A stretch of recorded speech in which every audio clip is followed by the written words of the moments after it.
Hi, எல்லாருக்கும் வணக்கம். நாளைக்கு வெள்ளிக்கிழமையோட வர அட்சய திருதியங்க. பொதுவாகவே வெள்ளிக்கிழமை அப்படின்னா மகாலட்சுமி தாயாருக்குரியது, சுக்கர பகவானுக்குரியது. அதோட அட்சய திருதியம் வந்திருக்கிறது ரொம்ப ரொம்ப விசேஷங்க. என்னன்னைக்கு மகாலட்சுமி தாயார் நம்ம வீட்டில் நிறைஞ்சு இருக்கணும், பணத்திற்கும் செல்வத்திற்கும் குறைவில்லாமல் அஷ்ட ஐஸ்வர்யங்களும் இருக்கணும் அப்படின்றதுக்காக ஒரு எளிய பரிகாரத்தை செய்யணுங்க. இதுக்கு காலையில் பிரம்ம முகூர்த்த வேலையில் எழுந்து குளிச்சுட்டு 2 கையிலும் உள்ளங்கையில் கல்லூப்பு எடுத்துக்கிட்டு மகாலட்சுமி தாயாரை மனசார நினச்சிக்கிட்டு ஓம் ஸ்ரீம் ஓம் ஸ்ரீம் ஓம் ஸ்ரீம் அப்படின்னு மகாலட்சுமி தாயாரோட பீஜ மந்திரத்தை ஒரு 108 தடவை சொல்லணுங்க.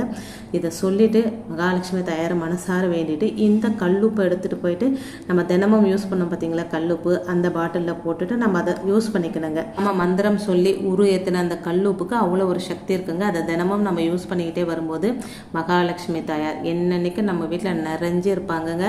அதாவது செல்வத்திற்கு பணத்திற்கு குறைவில்லாமல் இருக்கும். நீங்கள் ஒரு தடவை ட்ரை பண்ணி பாருங்கள்.